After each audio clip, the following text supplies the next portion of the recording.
a lot of people think that entrepreneurship is easy and then you just gonna make $1 million. You know, it doesn't work like that. You know, like you have to have the mind frame for it. You know, what I mean by that is you got to go from getting a paycheck every week. So, you know, like a lot of people are comfortable like that. You know, I know what I'm going to make every week. Every Friday when I get my check, I have $2,300, $1,500, or $800, whatever. You know, but when you're in a business of your own, one week you might not make anything. Yep. You know, 1 month you might not make anything. You're listening to the Good for Business podcast, where we feature interviews, tips, and tricks from owners, operators, and innovators throughout Mississippi and around the world. And now, your host, Colin Krieger. Welcome to this week's episode. We're here with Ledrico Isaac, owner of Yo Bar, photographer extraordinaire, and the master of Game of Thrones. He literally rents out throne chairs, man. Welcome to the show. How you doing? Mr. Colin? Doing pretty good, man. Tell me your pedigree. Where you from? Okay. Well, a lot of people don't know that I'm actually born in Starkville. There you go. I moved to Columbus. Well, we moved to Columbus. I was young. So raised on North Side, 20th Street to be exact. There you go. Born 5 kids, you know.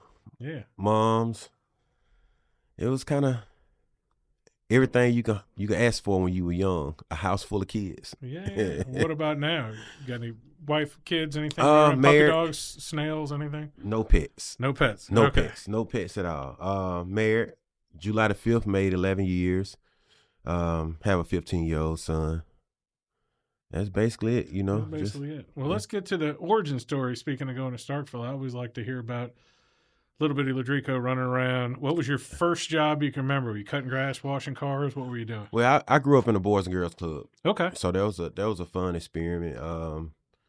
This guy named Mr. Skeet, he used to run the Boys and Girls Club, so that was one of my mentors, you know, growing up. So he kind of like kept me in the streets, kept me out the streets. Is that same Skeet from Skeet's Hot Dogs? No. Man, how many Skeets can there be? Well, we call him Mr. Skeet. His name was Mr. Darrell Ware. Okay. Yeah, so, you know, that was one of the guys that I looked up to and pretty much taught me a lot of stuff, you know. So he the one started me in sports. Kept you out of trouble? Mostly. Yeah, mostly. So he gave me the pedigree on everything that I do now. Let me just say that. There you go. So you were in the Boys and Girls Club. Did you ever have it? Did you volunteer there, or what was your first actual job in life? My first job coming straight out of high school, I actually worked at the Boys and Girls Club when it was on 20th Street, the old Boys and Girls Club, not the new one on 14th. Yeah. All right.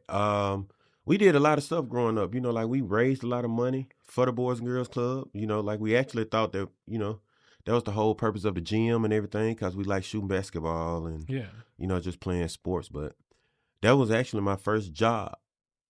Working at the Boys and Girls Club right after high school. Cleaning up and fundraising and that sort of stuff? Or everything to it. But, you know, like we kind of like, let me just say, monitoring the kids, you know, different stuff like that. Yeah. But that's one of my first jobs. What did you do after that? After that, let me tell you what I did after that. I actually worked on a garbage truck. Really? Yeah. Here in town? Yes. That's some work. That's one of the easiest, nastiest, hardest jobs ever. I tip my guys every once in a while and apologize because I'm like, I have 3 teenage daughters. We throw some stuff in there, man. Man, listen, I can't do nothing but give a big ups to the city workers, you know, garbage truck workers, anybody that's doing that type of work like that, man. So I kind of like been on. I worked at for the city. I worked on a garbage truck. I worked at Sanderson Plumbing. And then I actually got a real job. I quote unquote call it a real job. So I worked on 69 at Janesville Acoustics. Yeah. I don't know if I've just heard about it. But so that I worked there for like 6 years. What'd you do there? I was lead operator. I ran this line. So basically what we made out there was like, if you pop your trunk and you see that grayish, blackish lining, that's the stuff that we made out there. Yeah, there's a lot of like factories that were here. Yeah. I'm not from here. I've only been here 20 years. So I always say there's little old ladies in big white houses downtown. They're like, you're not from here. I'm like, what? 20 Right. years I put in my time, but didn't quite count. But that's what around 21 years ago was when like a lot of the Johnson, Tom Bigby and Amnova, Right. they were going out of business as I was pulling into Right. town. So you did 6 years there and were you just cut? How do y'all make it? Was these putting chemicals in a vat and making No, it? no. we ran like, it was like fiber. Yeah. Like we ran this machine and kind of like made the material. That's all I can say about that. If you have to know just to know. Just the job. Just the job. So, but after that, I left there and I only stopped at 2 more jobs. I worked at Hydrovac, which is Envirovac. A lot of people put in their time there. How long ago was that? It was a while ago. I say like almost 10 years ago. Okay. I say around 2015, 16 or something like that. Then after that, I went to IP, warehouser. The big one or the little one? The little one, CMF. Okay. Yeah. So the first one. Let me just say that. But during those times, that's when I, like the job thing just wasn't for me. Like I was just going through some things, just trying to get a paycheck and to try to add up and try to save up something to start my own business. And that's basically what I did. I just used those funds, that I was getting from the jobs to actually start my own business. So were you doing photography first or the bar first? Yeah, I was doing photography first. There you go. And how did you just self-trained or did you learn to do it? Yeah, self-trained. And I actually, everything that I did or do is self-motivated, self-trained, just learning from different people, doing my own homework, Yeah. But no classes. Were you nothing. studying on YouTube or anything? I think that's one of the best things of the last 20, 30 years. Yeah, YouTube is our best teacher right now. Oh, absolutely. You can learn anything from YouTube. No, and ideas too. Yeah. Like of just tricks and tips and tricks for photography. Because right. I'm an award-winning photographer from being I worked at the paper for a little while, but it was only from learning from YouTube. Right. And that was in 2010, 11, and 12. Like, oh my God, like any question you had was on there. Like, right. I got this camera. What's the setting to do this at night when somebody's, standing in bad light, and learn that sort of thing. What were you doing photography for, weddings or just like events and stuff? Oh, I did photo shoots. I did weddings. I did private events. I did business events. I'm actually the photographer for PACCAR.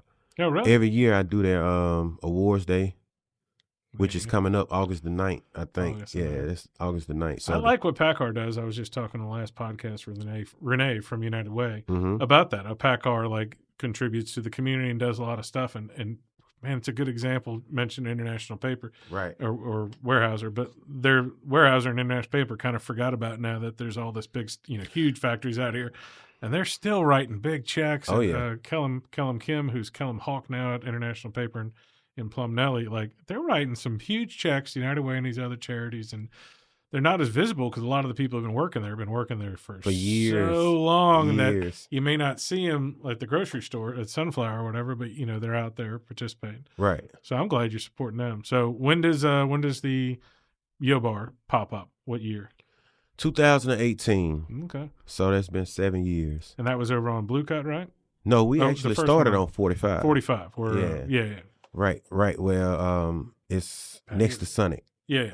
Yep. It's next to Sonic. I don't remember that. Okay. Oh yeah. So that was why I got to ask the story. So right. So the whole thing about that, like we stayed there from 2018 to 2020. Yes. And we kind of like caught COVID. But Yo Bar, owning a bar was always a dream for me. Yeah. I always wanted to own a bar. It's been since I was 15. So, I finally just said forget it. One day, matter of fact, for my bachelor party, we actually went to Atlanta we stayed at my sister's house. One of my best friends, Denitra's Ledbetter. Yeah. We stayed at her house and went to a few bars, few strip clubs, whatever you want to call it. And I kind of like got ideas from all of the bars in that area in Atlanta, I used to have a mechanical bull. I got that idea from actually the U-Bar. I walked up in there. We rode. Well, I didn't. She rode the mechanical bull. We had a good time. Yeah. I said I wanted it. when I go out, I used to always go out. Buffalo Wild Wings used to be my favorite restaurant to go out to. And then mainly because I like the lighting. I like all the TVs. So in the first bar, that's why I put all the TVs around, got that from Buffalo Wild Wings. And then my wife and I, we used to go to Wet Willie's, if we go to New Orleans, if we go to Memphis or something like that, we like the frozen daiquiris. So that's why we got the frozen daiquiri machine. So basically what I did, I just took ideas from a lot of different areas and then just put them all in one. Yeah. But what can I say? 45, we kind of like outgrew it real fast. We didn't have a big capacity, so that's why we moved to the boat gallery. Yeah, I mean, I could say this for Columbus from what I expected. So when I moved here after Hurricane Katrina almost 20 years ago, the only reason my mother, who went to University of Alabama in the early 60s, she knew what Columbus was because Columbus was the river town where you went to drink. Right. And so when I got here, they had the Elbow Room was still open downtown, a couple other places, and there were a couple clubs right by the railroad tracks. But I was like, man, there isn't I like to say a middle class bar, like just a place you go at night that you would have in a bigger city. I just expected more here. So I think you obviously found a need, someplace people could go and feel safe and have a good time. Yeah, but sometimes like when you're growing up in a small city, small town like this, like a lot of people won't gravitate to something new. Yeah. So, it's kind of like, dang if you do, dang if you don't. So, it was one of those situations. Some people, you cater to the people who like it, and you just have to keep pushing for the ones that don't, If they jump aboard, then they just jump aboard. So I remember you went over to the boat gallery. Did you have to was that zoning thing before or after you'd already started renting? No, it was a zoning issue. Well, I'm not going to say issue. It was a situation where we had to get a permitted, like use. So as far as the zoning was commercial, but the different type of zoning that it was with the businesses that was around, that's why we had to get permission from like the zoning commission, planning commission board. Yeah. It really wasn't a big issue. It's just like to me the public, the patrons, the city, the citizens rather, they the ones that just made it a big issue because it was just like we wasn't wanted in that area. So that was one of the biggest problems. So yeah, and like so when you started that, is Yo Bar like essentially just you as far as the company going on there? Yeah, it's 100% me and my wife. There you go. So but 100% me. We actually. Oh, how do you put it? Let me say, I won't say sponsors are, like just say some type of investors. I gave people a lot of chances to like invest in it. Yeah. Some people really just didn't want to take a chance, but after we start rolling, then they wanted to take a chance because they see, how that goes. So, well, like I said, you're feeling a need where people want to go do something and get together. Yeah. Like I hear all the time people like, well, there's nothing to do here. There's nothing to do here. I'm like, well, the size of the town's going to affect that. And then there's also the argument of, multiple people who've started kid zones and stuff like that. And I understand they're not the same thing you see in Birmingham or Memphis, but like they're trying, and then they don't get much support, and then they go out of business. Well, that's the biggest thing. Like we always complain about is nothing to do, but then when you try to find something to do or someone try to bring something to do, everybody just kick back on it. Yeah. So well, you push through that, and talk about the challenges of opening your own place when you've gone from whatever 10 years in a row getting a paycheck every week, and then as I like to say, that first you sit down behind the bar and open the door the first Friday night, and you're like, okay, all right, where is everybody? Okay, right. Listen. So basically, to piggyback off the question, Colin, a lot of people think that entrepreneurship is easy, and then you just gonna make $1 million. It doesn't work like that. Like you have to have the mind frame for it. What I mean by that is, you got to go from getting a paycheck every week. So, like a lot of people are comfortable like that. I know what I'm going to make every week. Every Friday when I get my check, I have $2,300, $1,500, or $800, whatever. But when you're in a business of your own, one week you might not make anything. Yep. 1 month you might not make anything. You probably make whatever, you probably make your money back. You probably make no profit at all. So, like those are the challenges that you have to deal with when you're an entrepreneur. So if you can't really just accept those challenges, it's probably best to, like just stay working. I call it a grown-up job. I haven't had a grown-up job in a long time, but yeah, that's what I call it. And I always tell people, especially in a restaurant, you're in a restaurant business, like Doug's at Zachary's, Helen or Kabir was at Helen's forever. Mr. John's at United Deli. Even during COVID, at the end of COVID, you go to, like, the Huck Boys are always at Huck's, but the Beans, which have 20 franchise restaurants, I saw, the people that own Harvey's are cooking at Harvey's at the end of COVID. Like, they just think work's going to be gone. Old Hickory's had the owners there for years. Like, it's hard work to get to a level where you even can take a weekend off. So did you have many employees at the first before you got the Blue Cut? Or? Yeah, we had a lot of employees. We employed a lot of people. Yeah. Like the turnover, like any restaurant or any bar or any, it's just part of it. So I can say a lot of people that we actually hired or had working with us or for us, like a lot of them went on and do their own thing. What I mean by that, a lot of them have their own businesses. So, it's not the point of we want people to come and work for us and then work for us forever. Yeah. We want to try to push, like I want you to look at it like, if I can do it, you can do it. Now, I'm not saying everybody have to do the same thing, but if you want to start a business, you can learn a lot from some of the people that you work under. Yeah. Some of the people that you work for. So, like being in a restaurant business is tough. Like you have to deal with the public, man. Like you can fry a piece of chicken too hard, and it's tougher when it's a small business, compared to like a franchise or a corporation. You can fry a piece of chicken too hard at Longhorns, and like they don't mind redoing. I mean, we don't either, but it won't affect them as much.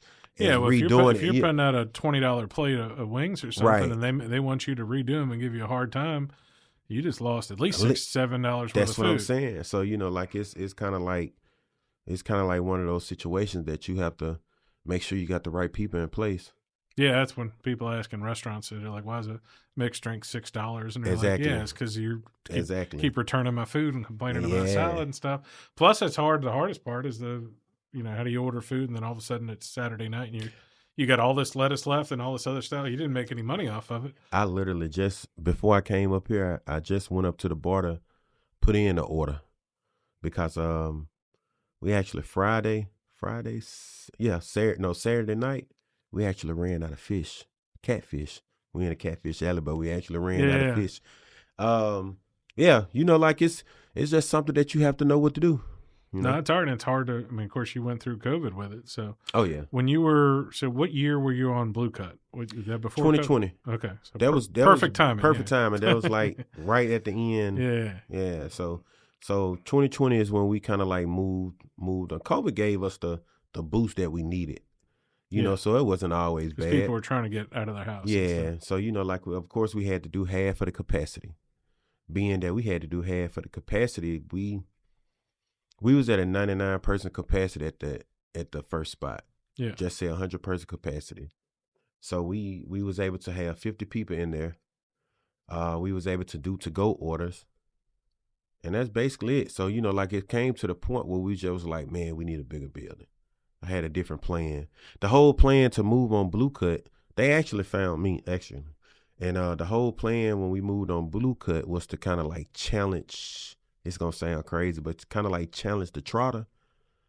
What I mean by that, it was a bigger building, and we wanted to bring a space where people can actually throw shows, have bigger parties, do weddings if they wanted to, do receptions, just have options instead of everybody just being able to go to the Trotter is going to be the Trotter anyway. It's going to be, you might try to get it this Friday, but it's booked.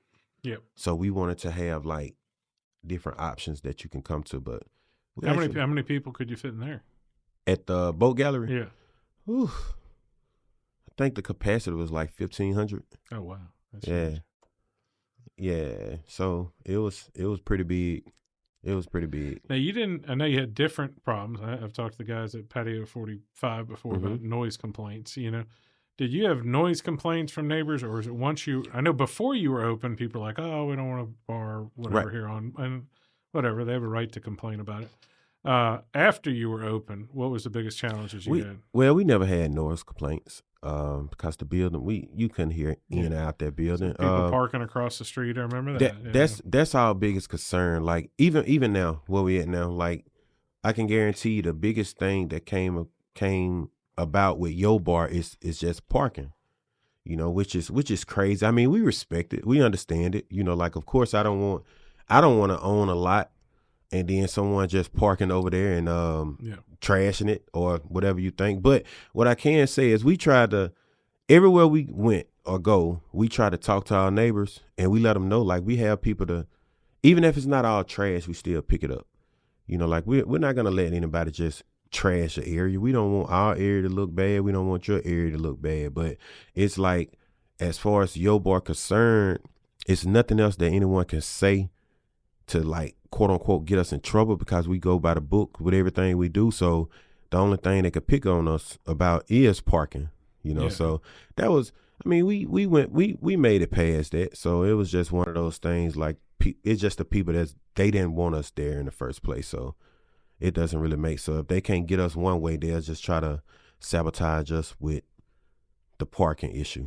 Did you have to step anything up? Because I think it was just like one Saturday night that at least most of the public heard about. Like it was, I think maybe right after y'all started or something. Well, you talking about at the new spot? Yeah. No, it was the grand opening. Yeah. We opened at we opened February the 7th, and so to break it down, that was before the store actually opened. And I actually talked to the owners of the store, and we let them know like the overflow of parking is gonna be at the store and at Dollar General. At the new Chevron, right? Right, correct. So, we already had that under control and everything situated. So, of course, we didn't allow anybody to park at Dollar General because they don't close to 10. So, after 10, we in control of the parking. Yeah. So, we got all that situated. It's just other businesses, which I don't really want to get into, the politics of it. But, other businesses, they just didn't want, they talked to different people and they just didn't want us parking, which I don't even understand. But it's their property. They can do whatever. So yeah, y'all got a good bit of parking back there. Anyway. Yeah, we pretty good. I actually put a privacy fence up back there with the patio. Yeah. So I can actually get 40, 50 more cars on the back. Oh, okay. Every weekend. It's not like it's an everyday thing where you're going to have an overflow of parking. So Fridays and Saturday nights pretty much. And I hire guys. They come there every weekend. So those guys, they park the cars, they pick up the trash. Even in places that don't want us to park, we still make sure, that all those areas are clean. So that's what we do. What was the time in between the one on each of them? So like, were you down sometime between 45 and Blue Cut and no, 45 and Blue Cut? No, it was a transit. It was a quick transition. So we was down a year from Blue Cut to military. Yeah. So we was shut down the whole 2024. And what were you doing during that time? I was really just meditating. There you go.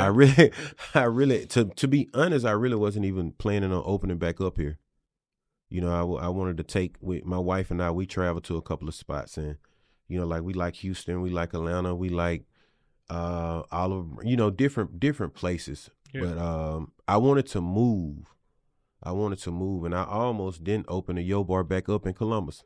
Really? Yeah, it was on my mind heavy. But then, once again, she talked me into it, and like we could just go with it. I thought at first I was doing it I thought it was going to be a great thing, which it is, but I thought it was going to be a great thing. But I thought a lot of more people would be, and I'm talking black and white. Yeah. I thought a lot of more people was going to be a little bit more accepting of it, and that was kind of like gave me the thought about, like, let me just go to another location. But I can say this to the people that's actually in a business that I am. Yeah.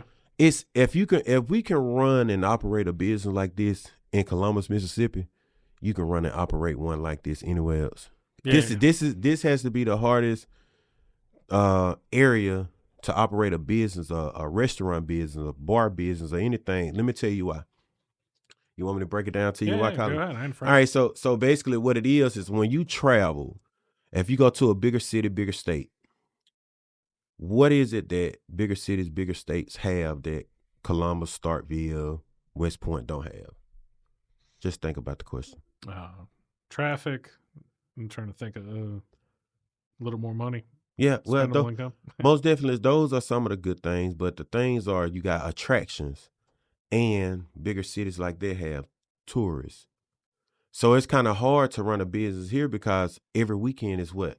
Almost the same people. Same crowd. You see what I'm saying? And what people don't understand is not the actual place, because anything can happen anywhere.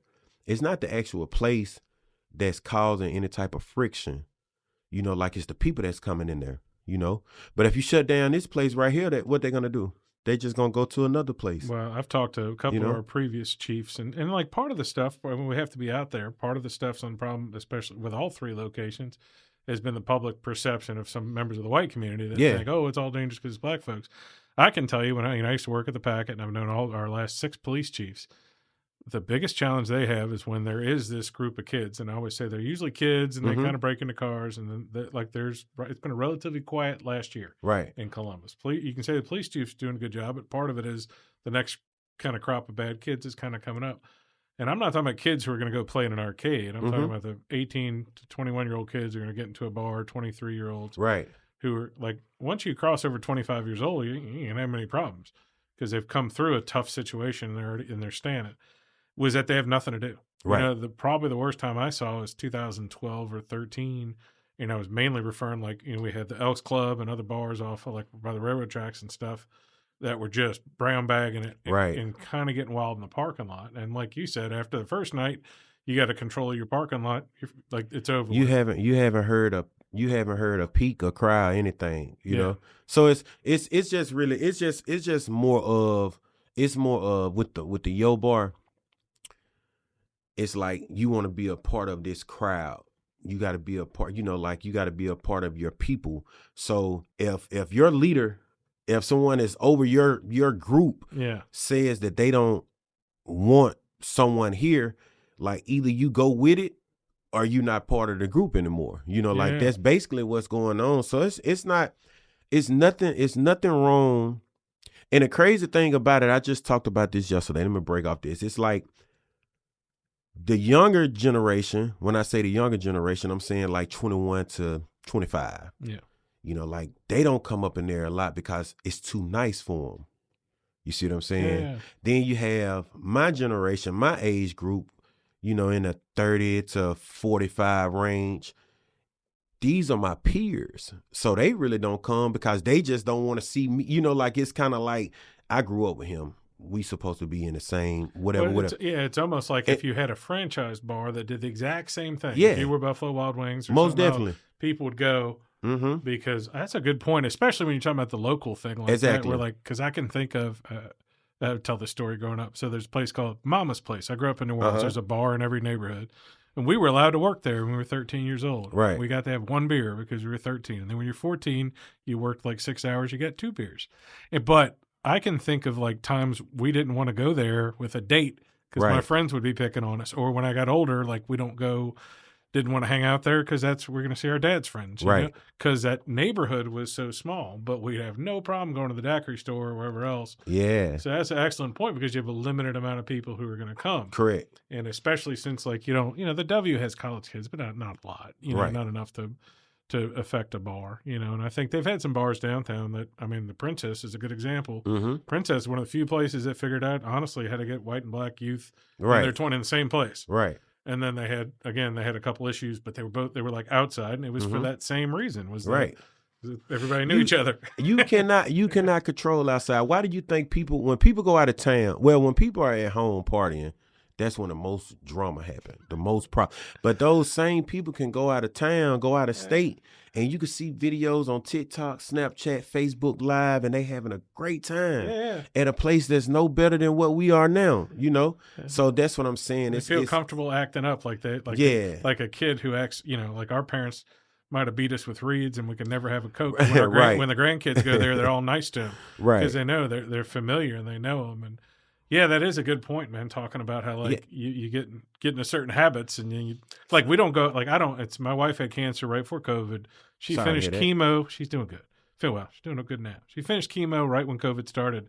So like, and now I'm approaching 50. Like we don't go out at night. Right. So I have friends like Huck's used to be open during the day and now they're closed and I don't go. But like you should, like I went to, like I just don't go out at night. So I have friends who have all these businesses. Man, I'd love to see them. Like, I mean, you could be my favorite band in the world, and if you're playing 20 miles away at 9:00 at night, you probably won't see them. That's a good point too. Like a lot of people, I don't like going out for real. Like I go to bars. It's crazy. Like everybody asks me, like, how do you own a bar, and you don't even like going? I don't like being around a lot of people. They like, well, you be around a lot. I be working. That's how it's a difference, you know. I like shaking babies and kissing hands and meeting people, but yeah, I get home at 5:00 sometimes when like, I'm exhausted from talking, you know. But you know, Colin, back to the end point of that conversation. Then we have the older, and right now I'm talking about I'm gonna say the blacks right now. So now you have the older. That's why I tell them it's a lot of stuff that I'm catching hell with blacks, whites. So it don't matter to me, you know, like I don't see color because everybody is being negative about something. Yeah. You know, so the older black people, they don't understand what it is. They just heard what, you know, the packet or, you know, the commercial dispatch, what they read, you know, which I don't blame them, but you know, at the same time, they don't try to get a clear understanding about nothing either. So it's kind of like they don't want to come in there because they ain't coming in there with all them young folks. Yeah. You know, that's what they say. So, you know, we trying to market and get it out there to where people can understand, like, you don't have to just come over here to the Yo Bar on Fridays and Saturday nights. We open every day except Monday at 11:00. You know, stop by, get you something to eat, you know, get you some lunch, you know. The only difference is we listen to a variety of music. We just have soft music playing. No different from anywhere else. If you go to Mi Hacienda, what they got playing on the radio? I don't even know because it's so soft. Yeah. That's what I'm saying. But it's, you know, like they playing Mexican music. That's what you hear. You go to the Grill, Longhorns, or anywhere, you know, like I call it the casino music, you know, what they play. Because those are the songs that you hear at the casino. You know, it's just when you come to Yo Bar, we just have all genre of music, you know. You might hear rap. You might hear R&B. You might hear Tennessee whiskey. You know, like, you know, it's just different stuff. So, you know, but it's soft music, you know. On Fridays and Saturday nights, we probably have a live band or a live DJ, you know. So, but we don't have any complaints. We want our neighbors to understand that no matter what you heard or whatever you think, like we want everybody to be a part, you know. Like we have a lot of white people that actually come in, man. You'll be surprised. And every time they come in for their first time, they say the same thing. I really didn't even think it was this nice. You know, like they tell my wife all the time, that, you know, like they was like, one white couple actually came in and said, we don't really care what they've been talking about you guys. You guys are good people. And we really just can't believe that. So when they came in, they actually enjoyed themselves. They stayed for hours on top of hours, and then they brought their other friends back the following week. So that's what we're trying to do. Like I just tell everybody, just don't knock it until you try. Yeah. Well, that's why I kind of started the podcast, so I could talk to people. But once you get to know somebody, it's kind of hard to hate them. Oh yeah. And a lot of times, of course, in newspapers, nobody's fault. Like, you know, nobody has time to explain it. You might talk to the newspaper for 30 minutes and print one line. Like they have a certain amount of time to explain it. And Facebook's the best and the worst because like you can't explain everything. I always get very defensive. I'm like, be specific. If you're trying to be mad at somebody, like if you're complaining that the firefighters in Columbus don't get paid enough, but you live in a county where they don't get paid, right? We have to have that discussion. Speaking of Facebook, man, and I didn't know this till really right before I reached out to you. You're a monster on Facebook. Is it 20,000 something followers or something? Yeah, well, you're mentoring some people. 22,000. Oh, like almost 23,000 followers. There you go. And I saw you mentoring some people about like you're making money on Facebook. Oh yeah. So you know, like I you're making money anywhere there's money to be made. anytime. I really wish I left my wallet Okay. But the wallet that I use, I've been using it for a while. It's called the Code 118. Yeah. You told me. I got it pinned on my post. This is a paid endorsement. We're yeah, going to put this in here. It's a paid endorsement. Yes, please put that in there. So I actually get monetized off that as well. Yeah. But it's just not something that I'm trying to get people to buy just because I'm in on it. I don't own it. Let me just say that. I'm just an affiliate. I got an email last week, and I just been going each sale that I make 5% off each sale. What's a wallet cost then? A normal wallet, you use my code, you get 15% off. The wallet is $45. Oh, no more than $60. I'll buy a wallet just to be nice. Yeah, it's some nice features too to it. So like it's real nice. Well, I believe this as far as I've talked before about, like, I don't go to Walmart if I don't have to. Mm-hmm. Like, supporting local business. To me, there's no difference of me buying that wallet from you than supporting a kid at a lemonade stand. Like our friends at Schoolhouse Ice Pops, they're on Military Road. That's an endorsement, right? But like of Desiree and her, but like of supporting them, it's the same thing as supporting you. Like, oh yeah, I could have gone to lunch today and spent $40. I'll buy a wallet from you, and you deserve it, because the better everybody in Columbus does, the better everybody in Columbus does. So you on your journey on Facebook, how long have you been building up? Slowly over 10 years? Or you just all of a sudden figured out, like, if I follow, you said on one post that caught my attention, I just did what they said every day. Oh yeah. It's funny. Like, they want to give you money, do what you do. You just go to it, and you can actually just change like what you want to, it actually, what do you want to do? Do you want to reach more followers? Do you want to enhance your payout? Do you want to whatever? Like, you just go through and do whatever they say, like it's telling you to make sure you come in on 10 posts. Yeah. Do that. Make sure you come in on your star senders. You do that. Make sure you do 15 reels per month. Yeah. You do that. Like, it's just different stuff. I'm still learning now. I'm not saying that I know everything about it, but I know my process of, my progress rather, of what I've been doing to make the most I made off Facebook was like $4,500. My first big payout was 22. So my goal is to try to make $5,000 to $10,000 a month off Facebook. Be nice. Yeah. I've just started looking at it, because for me, the goal really up until the last couple of months has been, I want hyper engagement with the crowd I got, 5,000, 6,000, 7,000 people, because all I really cared about was Columbus and the Golden Triangle. And now that we've started the podcast and some other stuff, like, I'm trying to shine a light on businesses with nothing. Like, I'm not trying to get stuff in return. I just want them. But I'm starting to think, like, well, the bigger I am, the bigger more people are going to see that sort of thing. And that's what works for you, is like if you say something nice about somebody else, oh yeah, all of a sudden it helps them and raises them up. It's networking. Like, believe it or not, like, this is networking, because you just don't know, like, the people that you're going to be able to reach. For me, is going to be people that I never even met or see, and then it's gonna be vice versa. Well, I'm real good friends with Stephen Jones. Like I said, he lives a block away from me, Mr. Mayor, and I went to the party at your place.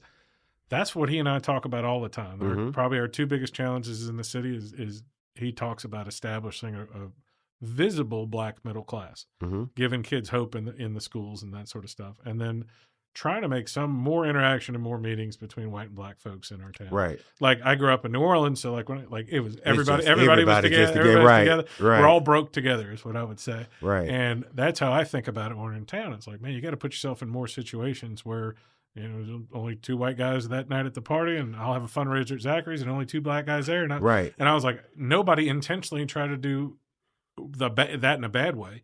And he and I have talked about how we needed almost intentionally do it the other way. Like, hey, come get some wings from me, and you'll see. Like, you're not gonna, it's not dangerous or anything. Yeah, that's the biggest thing.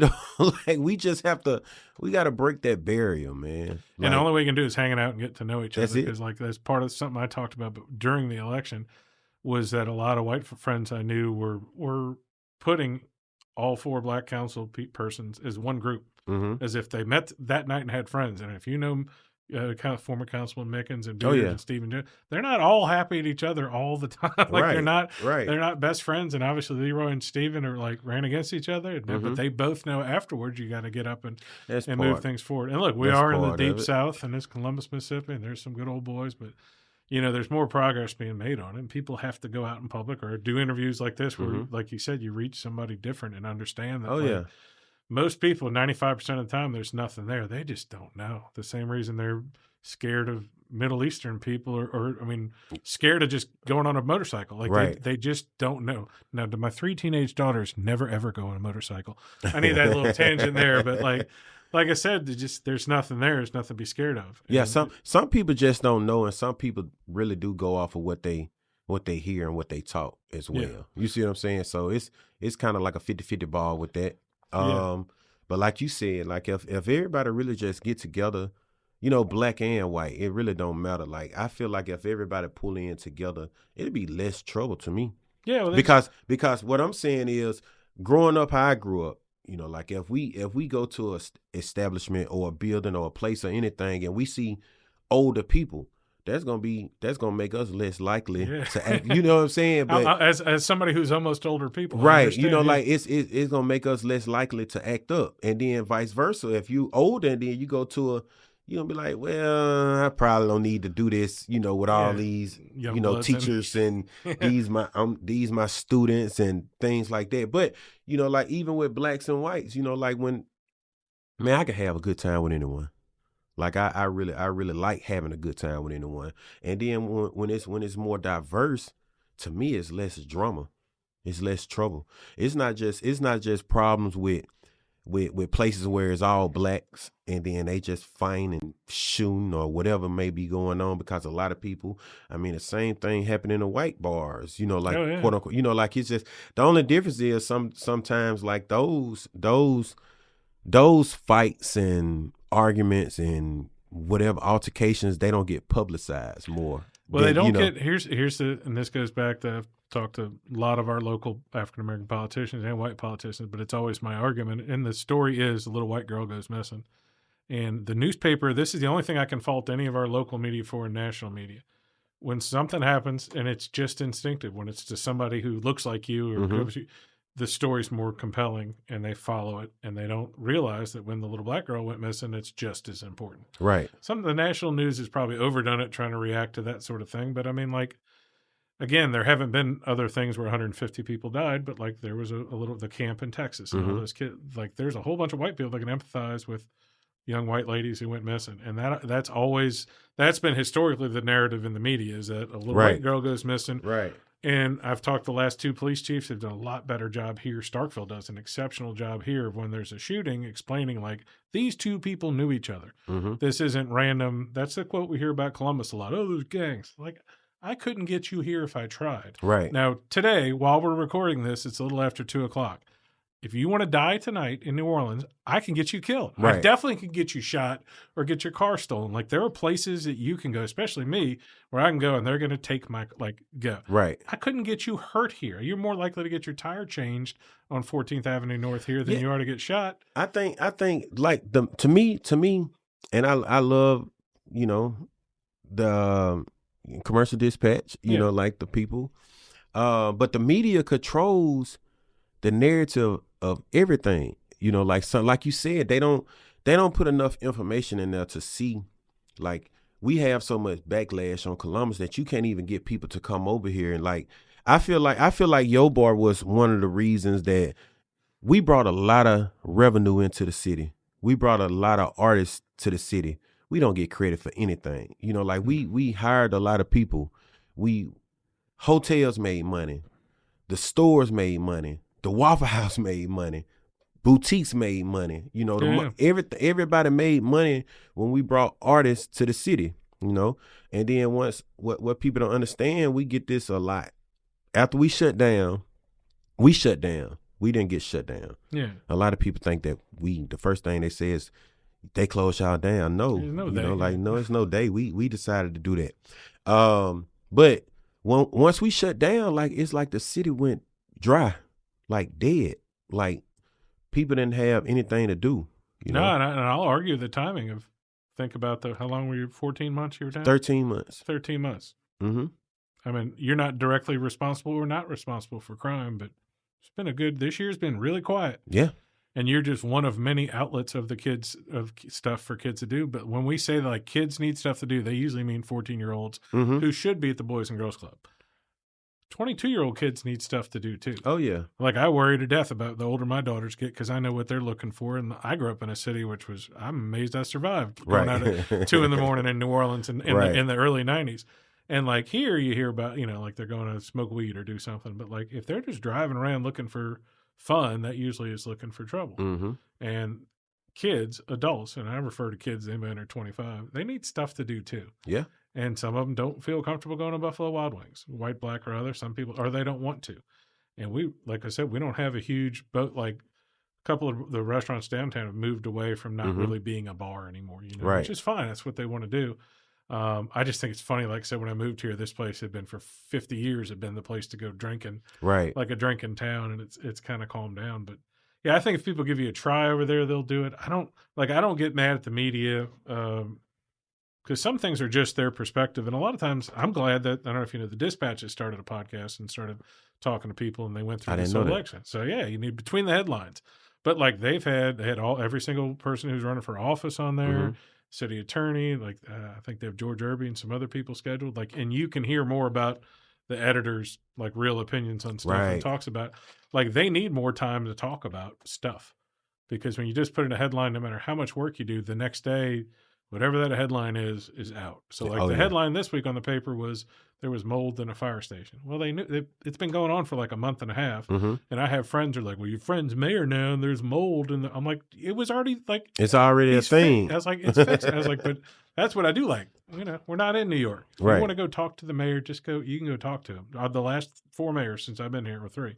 Like I know Robert because I went to go to Robert. And I'm like, hey, nobody, we keep calling about this. He's like, oh, well, we'll fix it. Like they all want what's better. They want things to get better. Oh yeah. And I think people just need to get to know you. Well, as we're wrapping up here, tell me about the chair business, the throne business. The throne business. Okay. So, man, I just spent $6,000 on thrones. On thrones. I just spent $6,000, but I actually sold my older chairs that I had them for like 8 years, 7, 8 years or something like that.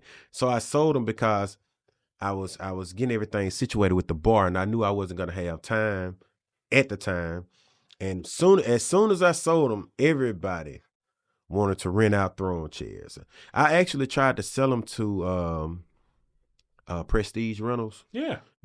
I reached out to them. We talked. It wasn't a good time. They wanted them.